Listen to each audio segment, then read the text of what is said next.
Hey everybody, what's going on? It's Mr. Hino with Mr. Hino's Lego Robotics. Today's video, I'm going to focus on 5 things that I've learned as a first Lego League coach. What I don't want to do is point out mistakes that students have made. I want to point out the things that I have learned that I have just basically been able to go, oh my gosh, that's a great moment to learn from and get better with. So if you want to see all 5, stay with me.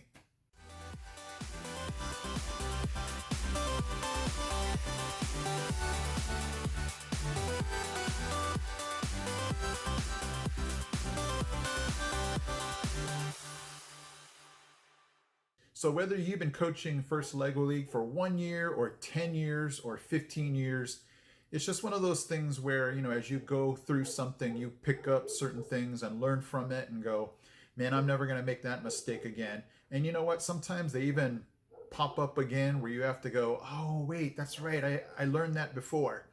So this video is just going to point out 5 important things that I have learned looking back on the years that I've done First Lego League that I feel like, are those golden nuggets where you're like, man, I'm really glad I learned that. So without further ado, let's start with number 5. Number 5 is concentrating too much on the robot game. Okay, number 5 is having your team focus too much on the robot game. So we're going to go ahead and be honest. Every single student I've come across, I've never had a student say, Mr. Hino, the research project is the most fun. Core values is the most fun. It's always been the robot game. And so your students are going to have a tendency to just go straight to that robot game board. It involves the robot. It's tangible for them. It's hands-on for them. Not that, the project's not, but in the kids' mind, the robot game is going to be the first thing that kind of draws their attention. So this is going to probably get touched on the number 1 reason, but there needs to be a definite balance between how much time your team devotes to the robot game, making sure that they don't spend too much time on it, and then they leave other parts of your competition unattended to. That's why when you go to your competitions, if your team is not in the top 40% in every category, then your team's just not up for the championship award. They just don't want to reward teams that are just too one-sided and, they just forget about the other aspects. So how this might look like in your practices is you might have certain days that you devote to certain parts of your competition. Or if you go to your practice, you might just chunk up the time and say, let's say your team is meeting for 90 minutes. You spend 30 minutes on the robot game, 30 minutes on your project, 30 minutes on core values. However your team might split this up, it just needs to make, your team just needs to make sure you're giving attention to the other parts of your robot game, so that way, let's say you're a week out from your competition, you're not trying to put your whole project together in a week because you've spent, a month on your robot game. We've definitely seen years where the judging has basically, they've caught on to the fact that we've spent too much time on one aspect of our competition because the other areas are going to just be so much lacking in effort and presentation. So it's just one of those things where as a coach, as the team moves forward through the season, there's just going to need to be an understanding, hey guys, we need to make sure we don't overemphasize the robot game and lose track of all the other aspects. So your team can decide to break up into groups. Maybe the 2 people that are on the robot game actually go to the board, 2 people might go to the project, and then you can always rotate out so that the same people are not doing the same things. Just trying to make sure there's an agreement with every team member, hey, this is our system and this is the way our team is going to carry itself throughout the season. So again, number 5, just try not to have your team focus too much on the robot game. Even though it's super exciting and super hard to put that robot down, it's just one of those musts. Number 4 is going to be having somebody on your team that just takes over and talks way more than everybody else. Okay, number 4 is not having one person talk too much or take over the entire conversation when you're in your judging. So we've seen it before where we go into a judging and one person, and I understand how this happens, the one person maybe feels like they're the expert at everything. The rest of the teammates are not as knowledgeable about what's going on with the robot or whatever the project, and so they feel it's their job to take over, to talk about everything so nothing gets left out. They just feel like they need to be the one to speak up or else nobody else will. And the problem with this is then the judges start to feel like, hey, this is not really a complete team. This is a one-person team with a bunch of followers. So to combat this issue, I usually have my team basically become experts at their own topic. So let's take robot design, for instance. When we go into robot design, I'll have a student who's in charge of talking about the attachments. I'll have a student be in charge of the programming. I'll have a student be in charge of how the robot was built. And they're the ones that should be the experts that basically are the ones that started everything. So the person who started to build the robot should be the expert at talking about it. But then when we meet as a team, they're the ones that should be filling in everybody else, just so that it's not, hey, I'm the expert at this and I don't know everything else.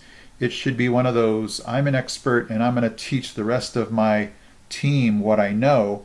But when it comes down to the judging, they're the ones that would be the experts and speak on this. So that way you get, let's say you have a team of 5, you now have a complete team of 5 experts, each an expert in their own specialty. And if I am one of those experts and I can teach the rest of my team what I know, now I've made my team even stronger. And if I want to answer a question about something I'm not necessarily an expert at, the expert has taught me and I'm able to now talk about what they've taught me. So this hopefully will alleviate the one person feeling like, hey, if I don't say something and talk about everything, then the rest of my team's going to just drop the ball. If you designate or delegate experts and everybody understands what their topic's going to be, then this should hopefully avoid the one person talking all the time. So we've seen this work really well with our team, and it's been a really effective strategy. Number 3 is going to be not reading or taking what the judges have written down on your rubrics from your qualifier and learning from that and moving forward to your state or regional championships. Number 3 would be not reading or taking what your rubrics from your qualifiers, what they said, seriously enough, or just overlooking notes or tips or advice that the judges wrote down. This is kind of your gateway into improving. If the judges marked your team down on something, if the judges gave some recommendations, they're hopefully trying to get you to improve as you move on in your competition.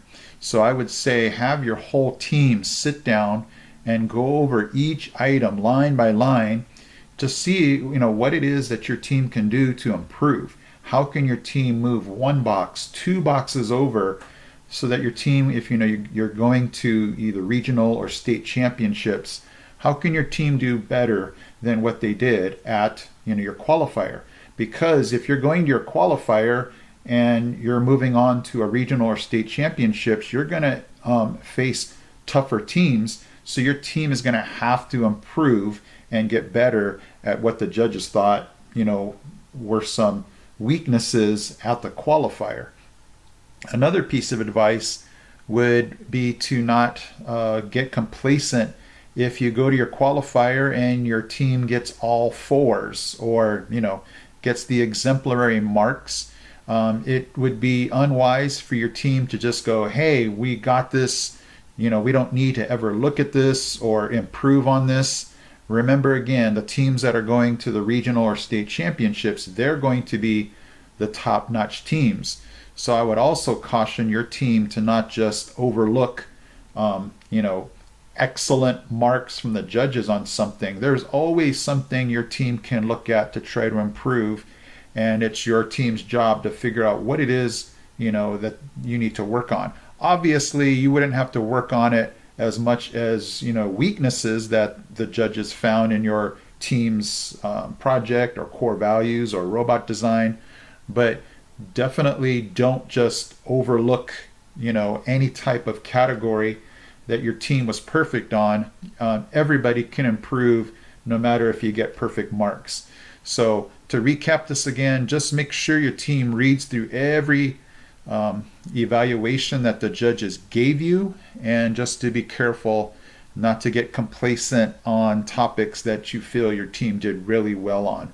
It's always wise to just go back and double check and see if you can improve on every area of your team's competition. Number two, it's not having some type of system for your team on decision making or the decision making process. Number two is having a system of decision making, or in this case, if it's something that you don't want to do, is not having a system of decision making. Your team should really early on, when your team first gets together, have a system of decision making. When there needs to be a decision made, how does that happen in your team? It cannot be, well, I'm the captain of the team, I decided this is what should be.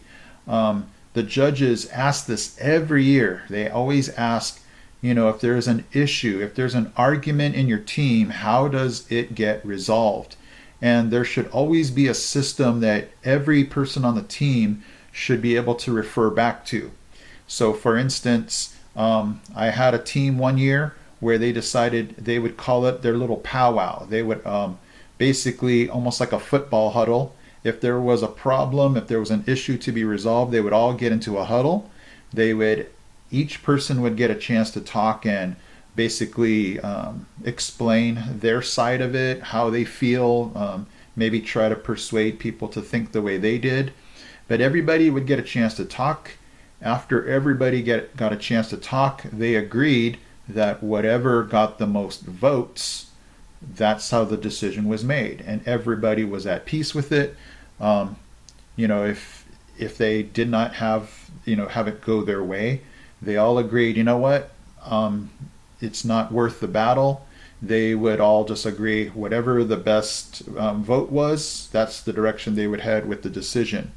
So and every team's different. Maybe for some teams that's not the best way, but the key here is every person on the team should agree what that decision is.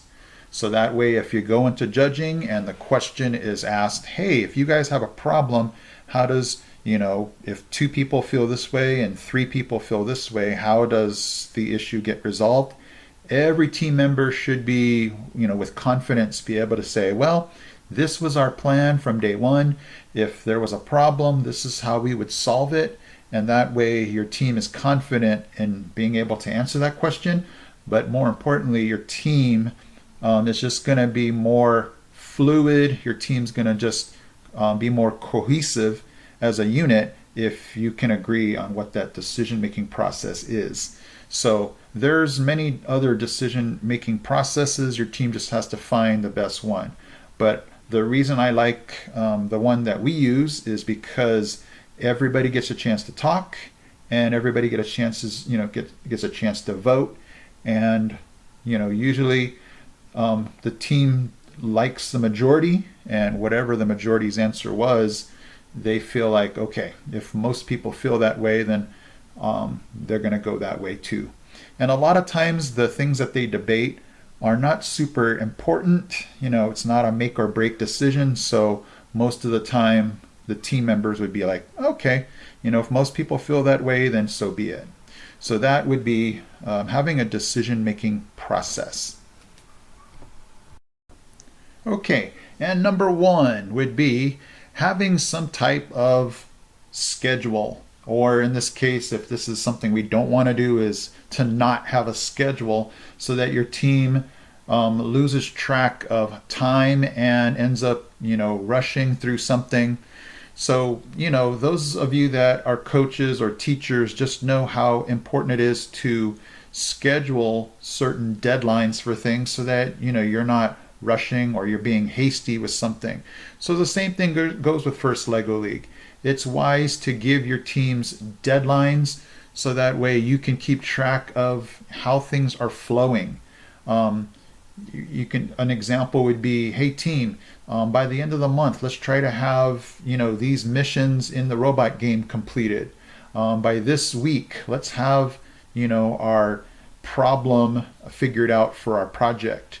By this time, next week, let's have core values practice. Let's go over our rubrics. Let's go over, what we're going to say for robot design. It might sound over the top, but for those of you that can set this schedule, you're going to be rushing around a lot less. You're going to be stressing out a lot less at the last minute because you forgot certain things. So it's just wise, like we would plan out a vacation, to plan out your First Lego League schedule, to know when a scrimmage might be, to know when your qualifier is, and then once you have that established, then to set on a calendar, and this calendar should be viewable by everybody, just so everybody knows when your certain deadlines are. So because the biggest problem in First Lego League I have learned is stressing out because we didn't schedule something early enough, and then we end up rushing around and we end up doing a half-baked job because we didn't have enough time to complete it. So everybody is also going to learn, especially when you go into core values. It would be great to show judges your calendar showing, hey, this is how we stayed on schedule, this is how we all got along, this is how we all knew what our job was. And it's going to show a huge amount of responsibility on the student's part, and your overall team effort is just going to be so much better because you guys weren't rushing around and putting something together last minute. So again, number one is just having some type of schedule on a calendar where everybody can see. I mean, students are in school, they should be having deadlines. When should I be studying for my test? When is my test? So that way, they're not rushing around or they're not unprepared. So it's just a peace of mind knowing that, hey, my team knows what the mission is, they know what the goal is, they know when the due date for this goal was, and whether you go past that deadline, I mean, that's fine as long as it's not something you can't recover from, but at least it puts your team at ease knowing, hey, these are the things we have to get done, and this is our timeline, and hopefully we're not going to be rushing around to get it all done. And this is super huge for our team, just to have peace of mind knowing that everything will get done. Okay guys, so there are my 5 ways that you can hopefully improve your First Lego League team. I don't think there's super huge secrets. I think those of you that might even just go through your first year might just start pick up on those things. But it's one of those things where I have to every year just remind myself to go through those because you get so busy and you forget sometimes. So it's just one of those things where hopefully you'll learn as you go through this, and as you make mistakes, you just correct it, and every year gets a little better.